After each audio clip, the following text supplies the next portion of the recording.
Students, in this video I'll talk about the mineralocorticoids, which is a hormone produced by the adrenal cortex. There are two adrenal glands situated on the superior poles of each kidney.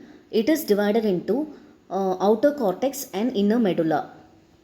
The adrenal gland is surrounded by the connective tissue capsule. Below the capsule, the adrenal cortex is present. This cortex has got three layers when visualized histologically.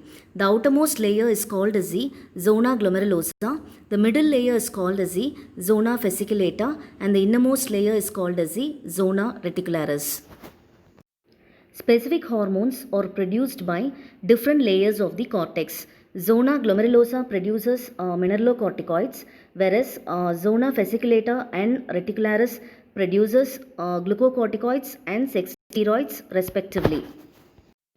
Some of the mineralocorticoids produced by the adrenal cortex are aldosterone and deoxycorticosterone.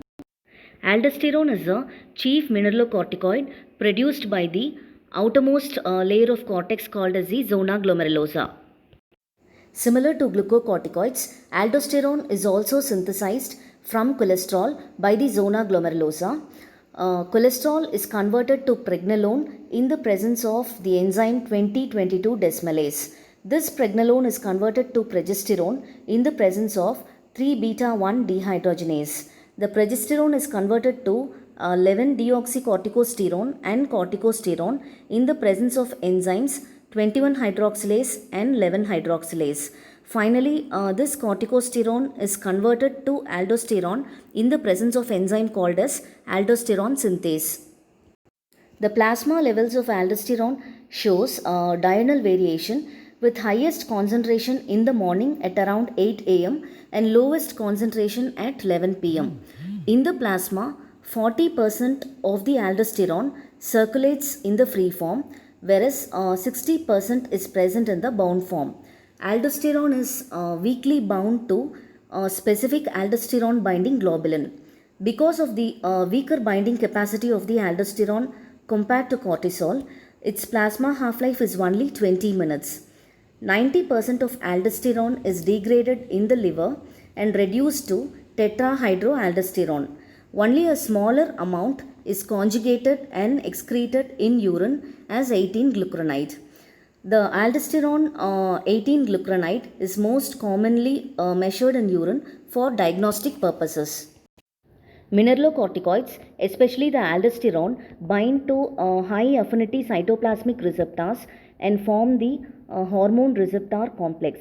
This complex migrates to the nucleus and binds on the specific region on the DNA, which will initiate the gene transcription. In this way, the protein synthesis is regulated, which results in specific responses.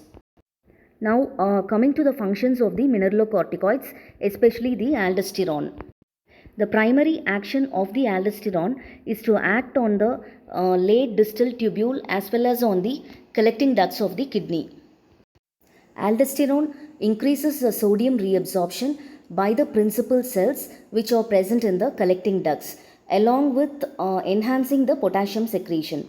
So, aldosterone always tries to conserve sodium for the body at the expense of potassium, which is excreted in the urine. Sodium potassium pump is present at the basolateral border of all the cells. This sodium potassium ATPase transports sodium into the blood capillaries in exchange for potassium, which enters into the cell. Because of the concentration gradient, sodium is reabsorbed into the cell through some channels called as the epithelial sodium channels, which are present on the luminal side of the membrane. Aldosterone increases the insertion of these sodium channels on the cell membrane, and also it increases their activity. As sodium is reabsorbed, chloride is also transported in the same direction to maintain the electroneutrality.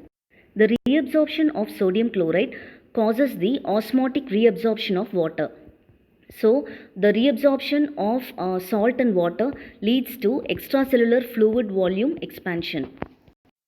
Aldosterone acts by promoting the synthesis of aldosterone induced protein. This synthesis of protein increases the overall sodium reabsorption by various mechanisms like this protein enhances the membrane permeability of the tubular cells so that more sodium is reabsorbed.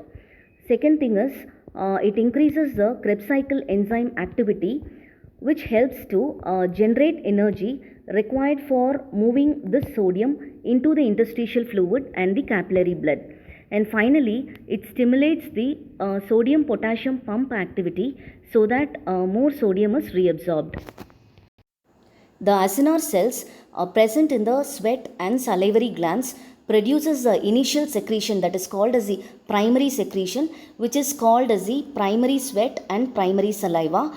This is rich in sodium chloride. The body by its natural mechanisms always tries to conserve sodium chloride. So when the primary secretions passes through the sweat duct and the salivary duct, sodium chloride is reabsorbed back into the capillary blood in exchange for potassium and bicarbonate ions which are secreted in the sweat and saliva. Aldosterone also stimulates sodium reabsorption from the colon by increasing the potassium excretion in the stools. When aldosterone is given for several days to normal individuals, there is increased reabsorption of sodium and water in the tubules. This can lead to increase in the extracellular fluid volume, and so the person can manifest with hypertension. But this does not occur with continued infusion of the aldosterone because after after 15 to 20% of increase in the ECF volume, the pressure natriuresis and pressure diuresis occurs.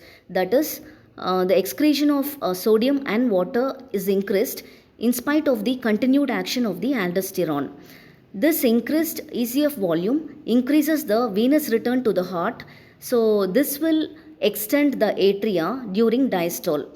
The atrial stretching will act as a stimulus for the secretion of a peptide called as the atrial natriuretic peptide from the atrial myocytes. So the atrial myocytes produces a peptide that is called as the atrial natriuretic peptide. The stimulus for the secretion is the atrial stretching, which is caused due to the venous return. So this will cause natriuresis and diuresis so that the ECF will return to the normal volume. This is called as the aldosterone escape phenomenon. This is called so because the kidney escapes from the effects of aldosterone in spite of its continued action. This is carried out by a peptide that is called as the atrial natriuretic peptide, which are produced by the atrial myocytes in response to the increased venous return. In the absence of mineralocorticoids, sodium and chloride will not be reabsorbed by the kidney, so they will be rapidly lost in the urine. This can lead to a decreased ECF volume and subsequently the blood volume. So whenever the blood volume decreases, the cardiac output also is diminished. This can lead to shock-like state and death. So the mineralocorticoids are very essential for survival. Total loss of adrenocortical secretion usually causes death within 3 days to 2 weeks unless the person receives therapeutic supplementation of mineralocorticoids or extensive salt therapy. So, aldosterone is very essential for life. Without aldosterone, survival is not possible. Aldosterone is regulated by three mechanisms. One is the renin-angiotensin system, second one is the plasma potassium concentration, and finally the role of ACTH, that is adrenocorticotropic hormone. An important function of aldosterone is to conserve sodium to the body and maintain the ECF volume. So whenever the ECF volume is reduced, this leads to decreased arterial blood flow as well as the pressure. The fall in the renal perfusion pressure is sensed by the juxtaglomerular cells of the afferent arterioles, and this will secrete the renin. This renin will convert angiotensinogen to angiotensin 1, which is further converted to angiotensin 2 by the enzyme called as the angiotensin converting enzyme. This angiotensin converting enzyme is present in the endothelium of the blood vessels, especially the lungs. The angiotensin 2 binds to the plasma membrane receptors of the zona glomerulosa and increases the secretion of the aldosterone. Aldosterone secretion is enhanced to 4 to 8 fold by this renin-angiotensin system. Plasma potassium concentration is a very potent factor in regulating the aldosterone secretion by directly acting on the zona glomerulosa cells. There is a negative feedback mechanism existing between the plasma potassium concentration and the aldosterone secretion. When the plasma potassium concentration increases, the aldosterone secretion is also increased so that more potassium is excreted in the urine and the concentration of the potassium in the plasma becomes lesser. And the vice versa also happens. When the potassium concentration decreases, the aldosterone is also decreased so that less potassium is excreted in the urine. Cells of the zona glomerulosa also have the ACTH receptors. The ACTH also can stimulate aldosterone synthesis and secretion, which is mediated by the cyclic AMP, but the effect is only mild and transient. It is not a full-fledged action like the stimulation of the glucocorticoids. So, the secretion of aldosterone is not dependent on ACTH unlike the glucocorticoids. What is Addisonian crisis? This Addisonian crisis is otherwise called as the adrenal crisis. This is acute adrenal insufficiency characterized by sudden collapse. It is a medical emergency because it is fatal if it is not treated at the appropriate time. Some of the causes of the Addison's crisis are acute precipitation of the Addison's disease due to any stress like infection or hemorrhage or any other major surgeries or trauma, and sudden withdrawal of the long-term glucocorticoid treatment for any inflammatory disorders. So this crisis requires immediate treatment with administration of glucocorticoids, mineralocorticoids, fluids, electrolytes, and finally the treatment of the underlying cause. Excess production of the hormone aldosterone is called as the hyperaldosteronism, and this can be either primary or secondary. Primary hyperaldosteronism is called as the Cohen's syndrome, and secondary hyperaldosteronism can occur due to extraadrenal causes which can stimulate the renin-angiotensin system. Primary hyperaldosteronism is called as the Cohen's syndrome. This occurs either due to tumor or any hyperplasia of the zona glomerulosa due to enormous sodium and water retention. This leads to hypernatremia, which manifests as hypertension.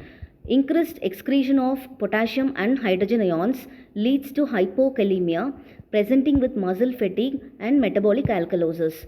Cohen's syndrome is also characterized by low plasma renin.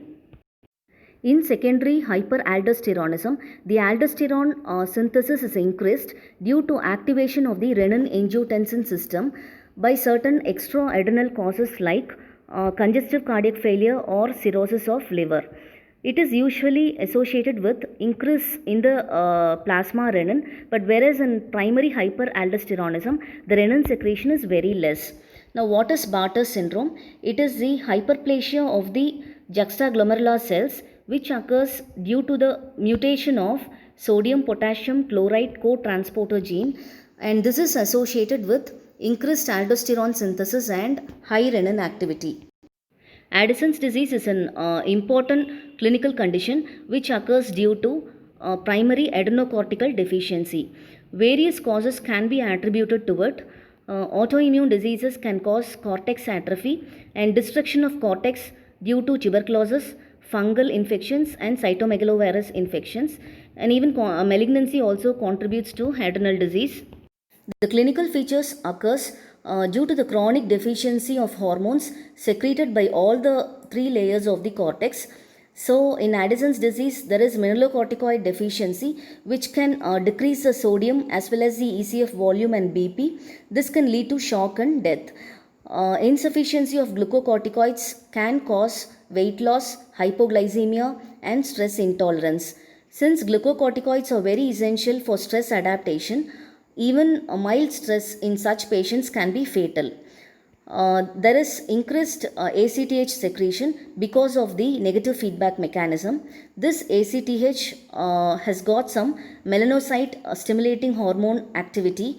That's why this causes diffuse hyperpigmentation of skin and mucous membranes in the Addison's disease.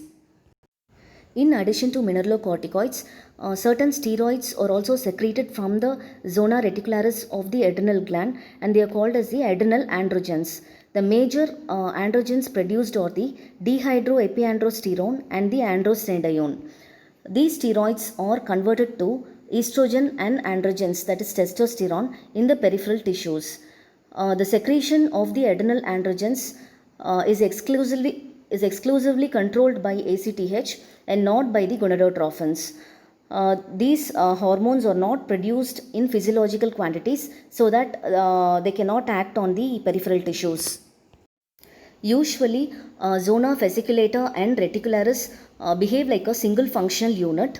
Like glucocorticoids, adrenal androgens are also synthesized from cholesterol. Cholesterol is converted to pregnenolone in the presence of enzyme 2022 desmolase, and this pregnenolone is converted to progesterone by the enzyme 3-beta-1 dehydrogenase. Now this pregnenolone and progesterone are converted to the respective 7-hydroxy forms in the presence of the enzyme 17-alpha hydroxylase. These 17-hydroxy components are converted to dehydroepiandrosterone and androstenedione, which are called as the adrenal androgens. Adrenal androgens has got less than 20% of the activity of the testicular androgens. Adrenarche is at the onset of puberty. The secretion of the adrenal gland becomes very high even before the gonadal secretions are elevated. Adrenarche initiates the process of puberty, by which the adrenal androgens sensitize their gonads to secrete more and more of the sex hormones. They exert a masculinizing effect when they are secreted in very large quantities. They promote protein synthesis, and they can also accentuate the already developed sexual characteristics. They are converted to estrogen in the peripheral tissues, so that they serve as a major source of estrogen in males and post-pubertal females. Usually, the androgen precursors secreted by zona reticularis is of less importance under normal situations, but when it is secreted in larger quantities, like tumors of zona reticularis, they tend to produce abnormal features. In prepubertal males, excessive androgens can cause precocious development of secondary sexual characters without proper testicular growth. This is called as the precocious pseudopuberty. Whereas in adult males, estrogen producing cells can cause attenuation of existing characters and produce female like secondary sexual characters like atrophy of testes and gynecomastia. In females, both pseudohermaphroditism and adrenal virilism can occur. The fetus is genetically male before 12 weeks. Afterwards, there is development of male type external genitalia along with the ovaries. Whereas in prepubertal and adult females, they develop male secondary sexual characters. This is called as the adrenal virilism. So in this video, I had given a short glimpse on the hormones produced by the zona glomerulosa as well as zona reticularis. Thank you.